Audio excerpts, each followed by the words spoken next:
आज जो हमारी चर्चा रहने वाली है वो हिट थ्योरी पे है। पिछले पिछले वर्ष मैंने उस पे हिट थ्योरी पे एक वीडियो डाली थी और उसको काफी अच्छा रिस्पांस भी मिला था, लेकिन काफी कुछ रह गया था उस वीडियो में। तो मैं आज इस वीडियो में वो क्लियर करा देता हूँ और थोड़ा अगला नेक्स्ट लेवल का पार्ट रहेगा ये। इसमें मैं आपको बता दूं नेक्स्ट लेवल का किस प्रकार से रहेगा।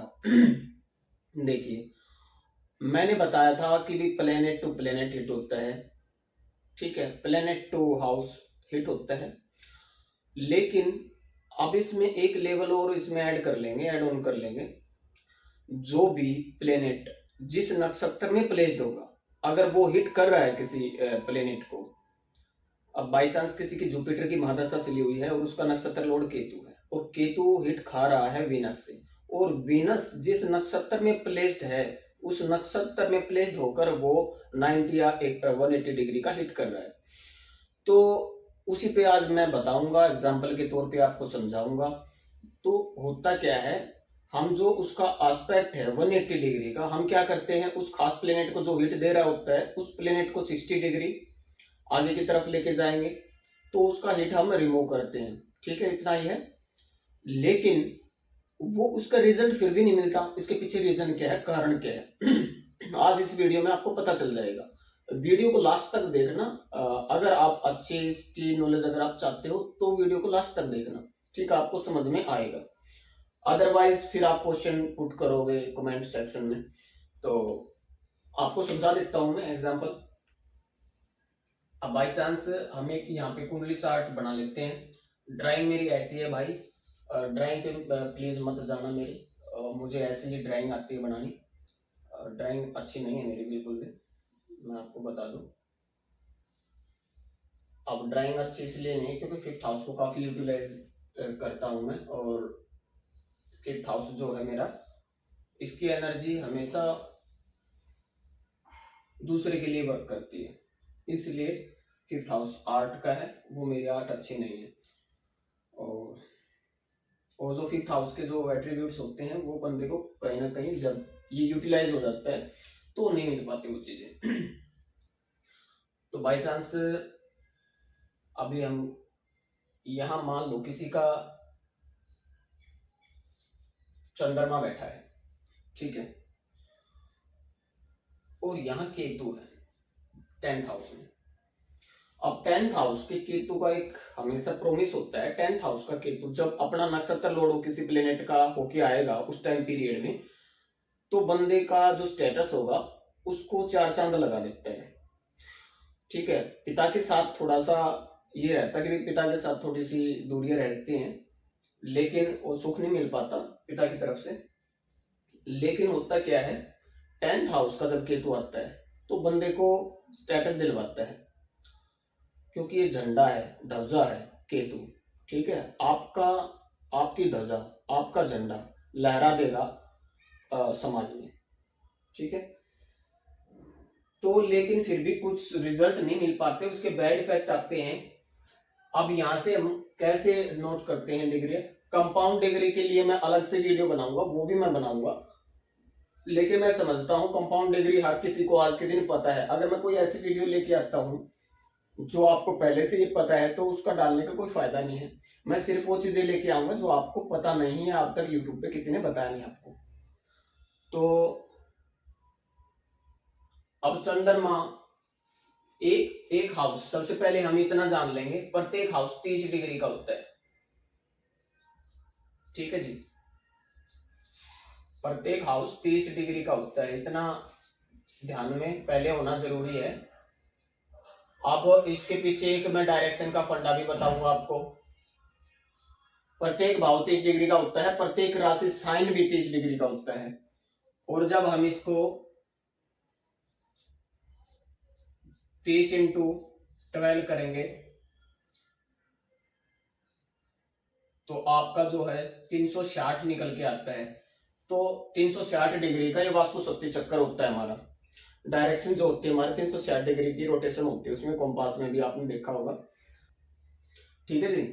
अब आपको इतना भी पता चल गया, जो बिल्कुल बिगिनर्स हैं उनको ये पता चल गया कि भाई जो 12 हाउस हैं वो प्रत्येक हाउस की 30 डिग्री होती है और प्रत्येक जो साइन होती है उसकी भी 30 डिग्री होती है।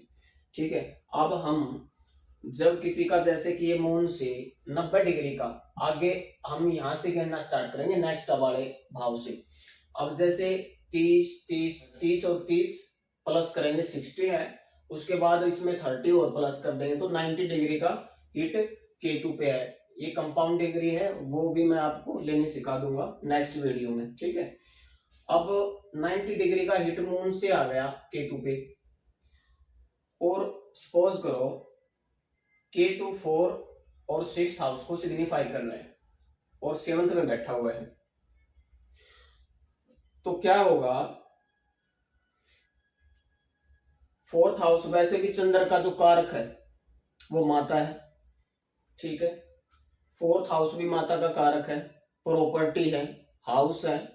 6th हाउस है, जॉब है, ठीक है, रूटीन है, और लोन का भी है, लिटिगेशन का भी है, एनिमिटी का भी है, डिसीज का भी है, ठीक है जी। अब 7th हाउस में प्लेस्ड है।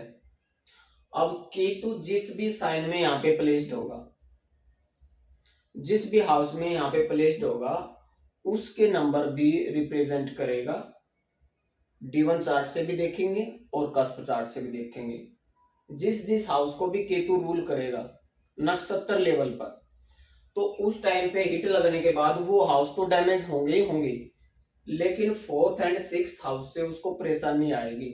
जो हिट लगेगा वो प्रेशराइज कौन करेगा, उसको नेटिव को, वो माता करेगी, ठीक है।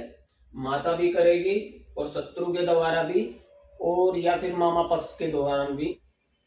तो इतना तो देखो आपको पता चल गया, इतना तो आपको पता होगा, मैंने एक वीडियो पहले भी बनाई है और उसमें मैंने बड़े आसानी इजीली तरीके से समझाया उसमें कि भाई जब भी कोई प्लेनेट जिस हाउस को रूल करके और जिस हाउस को जिस भी प्लेनेट को हिट करेगा, तो जाहिर सी बात है वो उसको डैमेज तो करेगा ही। वो हिट आ कहां से रहा है और उसको हिट दे कौन रहा है, ये सब आसानी से पता चल जाता है, ठीक है।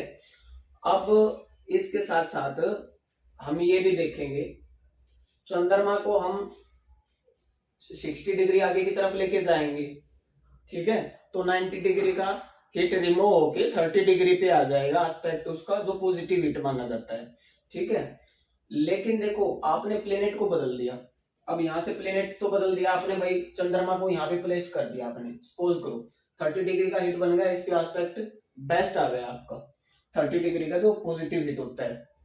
लेकिन क्या आपने कभी ये सोचा कि चंद्रमा जिस नक्षत्र में बैठा है, उस नक्षत्र के जो देवता हैं, उस नक्षत्र के देवता पे मून का जब तक सामान रहेगा, ठीक है, बाई चांस चंद्रमा मृगशिरा नक्षत्र में प्लेस्ड है और सोम देवता वहां के उस नक्षत्र के जो देवता है वो सोमदेव हैं, बाई चांस किसी ने बोल दिया कि वास्तु के अकॉर्डिंग उनके घर में ट्रीटमेंट करवा दिया, क्योंकि सोम देवता है वो मून को भी रिप्रेजेंट करते हैं, तो चंद्रमा की 2 घोड़ों की तस्वीर किसी ने वहां पे रखवा दी, चावल रखवा दिया, चांदी का कोई सामान वहां पे रखवा दिया, ठीक है, और बंदे का हिट वहां पे लग रहा हो केतु पे।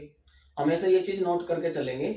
तो वास्तु से इसको कैसे हिट को रिमूव करना है, आज का ये सबसे बैन टॉपिक है इसमें। तो सोम देवता से जब तक मून का सामान, अब ये भी चेक करेंगे केतु मैजिक है, केतु किस नक्षत्र में प्लेस्ड है, वो मैजिकली प्लेनेट है आपका और वो मैजिक है उस नक्षत्र के अंदर, ठीक है। अब सोमदेव से जहां हिट आया केतु पे आया, और केतु का जो नक्षत्र है उस नक्षत्र के कोई ना कोई देवता जरूर होंगे। अब बाई चांस सपोज करो आपके केतु अपने नक्षत्र में है, मूल नक्षत्र में, मान लिया मूल नक्षत्र में है, मूल नक्षत्र के जो देवता होते हैं वो द्वारिक देव होते हैं, ठीक है। तो 7th हाउस क्या है, रिलेशनशिप का है, पार्टनर का है। अब हिट कहां से दे रहा है, 7th हाउस में भी बैठ के दे रहा है। हिट हमेशा देखेंगे हम D1 चार्ट से, ठीक है। तो ऐसे व्यक्ति को रिलेशनशिप के मैटर में इनसिक्योरिटी फील होगी। द्वारिक देव क्या सिक्योरिटी है ऑफ रिलेशनशिप। अब उसको रिमूव कर देंगे यहां से। अब केतु को वहां पे डैमेज कर दिया उसने। अब कहां से हुआ ये, उस चीज के पीछे किसी ने ध्यान नहीं दिया। अब वो जो सोम देवता है वहां पे मून का ऑब्जेक्ट वहां पे है, मून की सामग्री वहां पे रखी हुई है, ठीक है, बताया था किसी ने और वो रखवा दीजिए, ऐसा बोल लेंगे। किसी आचार्य ने बताया था जी, हमें तो पता नहीं इसके बारे में।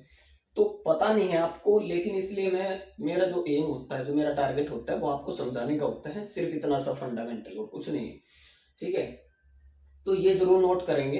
अभी मेरा जो सीजन स्टार्ट होने वाला है 22 तारीख से वास्तु के और नक्षत्र वास्तु पे, जिसमें हीट रिमूव वगैरह सब आपको समझाया जाएगा, उस पे आपको ये सब चीजें क्लियर कराई जाएंगी उस दौरान, ठीक है, उस कोर्स के दौरान।